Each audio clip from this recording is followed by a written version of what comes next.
안녕하십니까. 그레이트 스펜서 미스터 윤입니다. 시니어 로맨스 오디오 드라마 꽃이 다시 피다입니다. 이 이야기는 총 7편으로 이루어집니다. 오늘은 그 네 번째 이야기 에피소드 4 망설임의 경계에서입니다. 그의 손이 내 손등을 덮었을 때 30년의 시간이 증발해버린 것 같았다. 얼음장 같던 내 손으로 그의 온기가 스며드는 순간 나는 깨달았다. 지난 30년간 나의 겨울은 끝나지 않았었다는 것을. 그의 고백은 나를 올가매던 원망의 사슬을 끊어주었지만 동시에 더 무거운 질문을 던졌다. 이제 우리는 어디로 가야 하는 걸까? 내 대답을 기다리는 그의 눈빛 앞에서 나는 겁쟁이처럼 시선을 피하고 말았다. 손을 빼는 내 행동이 그에게 얼마나 큰 상처가 될지 알면서도 나는 그럴 수밖에 없었다. 지금 그의 손을 잡는다는 것은 내가 애써 쌓아올린 55년의 삶 전체를 뒤흔드는 일이었으니까. 오늘은 너무 많은 이야기를 했나 봐요. 머리가 좀 복잡하네요. 그래, 그럴 거야. 갑자기 너무 무거운 짐을 내가 떠넘겼지. 미안하다. 그는 내 망설임을 눈치챘다. 서운한 기색도 없이 그저 담담하게 내 혼란을 받아들여 주었다. 그 배려가 오히려 내 마음을 더 아프게 했다. 우리는 어색한 침묵 속에서 공원을 빠져나왔다. 그의 차가 내가 사는 동네 어귀에 멈춰 섰을 때 우리는 또 한참을 아무 말도 하지 못했다. 25의 우리는 헤어지는 매 순간이 아쉬워서 차 안에서 몇 시간이고 서로를 놓지 못했었다. 55의 우리는 어떤 말을 해야 할지 몰라 서로를 놓아주지 못하고 있었다. 잘 가요 라는 인사가 어쩌면 영원한 작별 인사가 될지도 모른다는 두려움 때문이었을 것이다. 집으로 돌아와 불도 켜지 않은 채 거실 창가에 한참을 서 있었다. 장성한 아들 내외와 함께 찍은 가족 사진이 어둠 속에서 희미하게 보였다. 나는 엄마다. 그리고 곧 할머니가 될지도 모르는 사람이다. 내 삶은 이미 단단하게 완성된 것처럼 보였다. 이혼의 아픔을 딛고 혼자 힘으로 아이를 키우고 나만의 작은 서재를 꾸리며 되찾은 이 평화.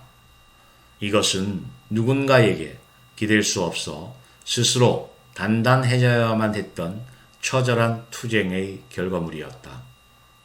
그런데 이제 와서 사랑이라니. 30년 전의 낡은 감정을 다시 꺼내드는 것이 과연 옳은 일일까? 어렵게 되찾은 평온한 일상을 내 아이의 평온까지도 뒤흔들게 되는 것은 아닐까? 사랑은 20살의 나에게 그랬듯 모든 것을 내던질 수 있는 열정이 아니라 지켜야 할 것들을 먼저 헤아려 봐야 하는 책임의 문제였다. 아들! 웬일이야? 이 시간에? 엄마, 저녁 드셨어요? 근처에 일보러 왔다가 엄마 생각나서 전화했어요. 잠깐 들러서 얼굴만 보고 갈까요? 아, 그럼 좋지. 뭐 먹고 싶은 거라도 있어? 아들의 갑작스러운 방문에 심장이 철렁했다. 아무것도 모르는 아들의 밝은 목소리를 듣는 순간 죄책감마저 밀려들었다. 남편과 헤어진 후 나는 아들에게 세상의 전부였다.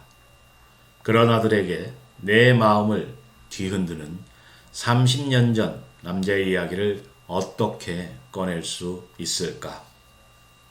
근데 엄마, 오늘따라 얼굴이 더 좋아 보이시네.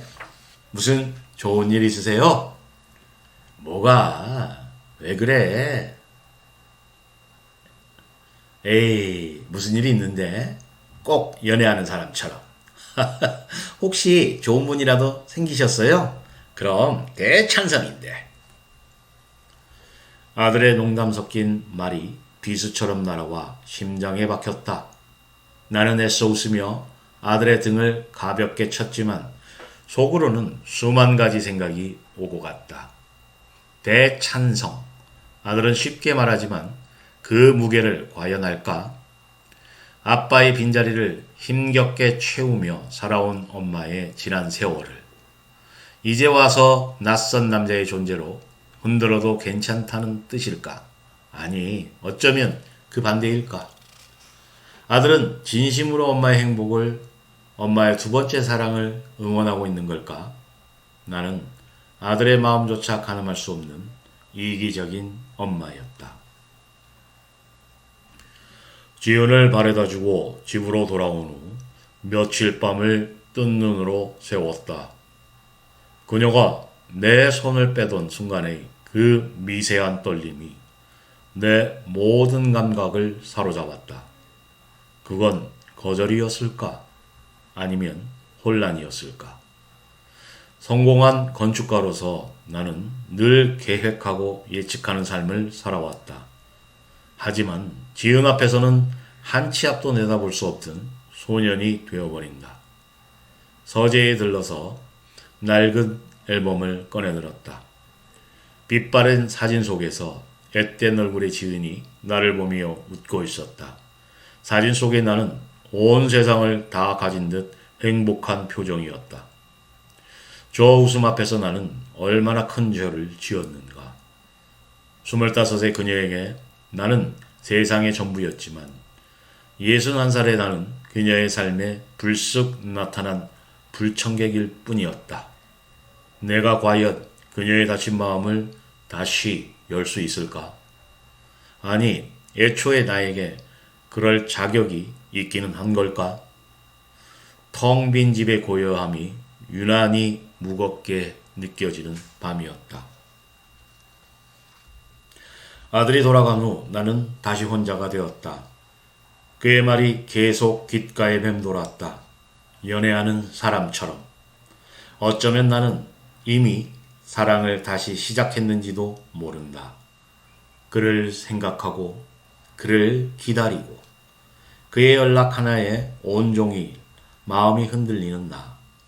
이것이 사랑이 아니면 무엇일까? 이대로 우리의 두 번째 이야기도 끝나버리는 걸까?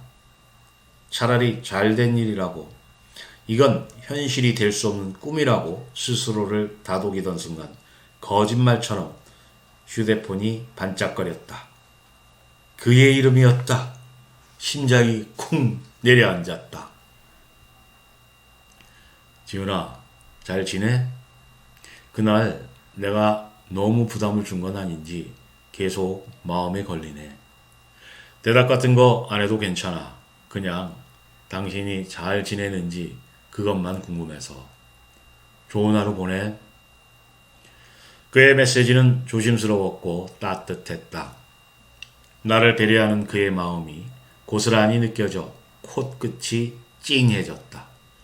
나는 몇 번이고 답장을 썼다 지웠다. 괜찮아요. 이건 거짓말이었다. 저도 계속 생각하고 있었어요.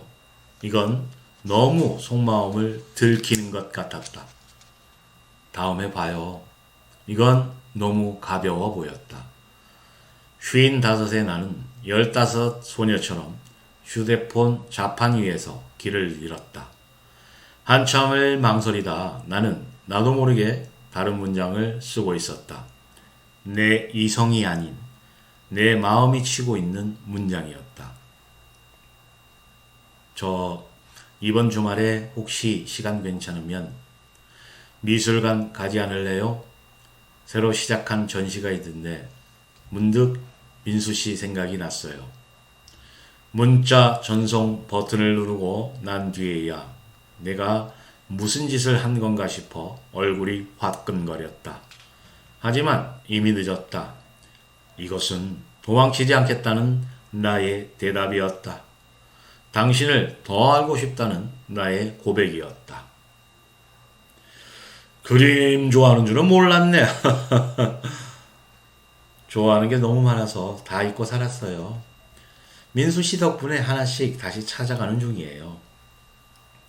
주말에 만난 우리는 마치 처음 소개팅이라도 나온 사람들처럼 어색했다.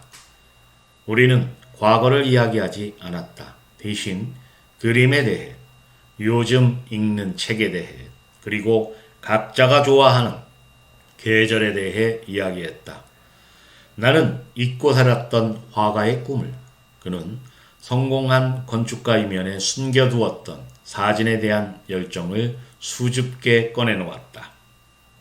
우리는 25세 서로가 아닌 55세 이지은과 61살의 김민수로 다시 서로를 알아가고 있었다.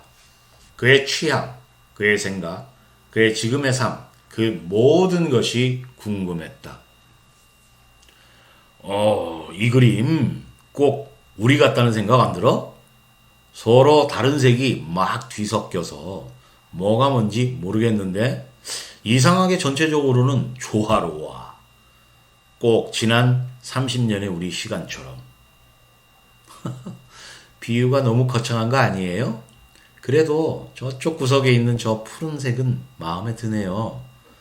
모든 게 다 어지러워 보여도 결국 저렇게 평화로운 공간 하나쯤은 남겨두었잖아요. 우리 각자의 삶처럼. 그러네. 당신 말이 맞네. 지혜로워졌어, 당신. 그 순간 우리는 함께 웃음을 터뜨렸다.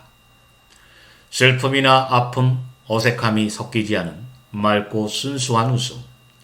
30년 만에 처음이었다. 그의 웃는 얼굴을 보자 지난 며칠간 나를 짓누르던 모든 두려움과 망설임이 눈 녹듯 사라지는 걸 느꼈다. 그래, 어쩌면 사랑은 책임이나 현실의 문제가 아닐지도 몰라. 그저 이렇게 함께 웃을 수 있는 사람과 남은 인생을 함께하고 싶은 마음. 아주 단순하고 명료한 그거 하나면 충분한 건지도 몰라. 이 웃음소리 하나가 내가 내렸던 수백 가지의 망설임에 대한 가장 완벽한 대답이었다. 웃는 모습은 그때랑 똑같네. 그의 나지막한 한마디에 심장이 따뜻하게 내려앉았다. 그래, 웃는 모습은 같을지 모른다. 하지만 이 웃음 속에 담긴 의미는 완전히 다르다.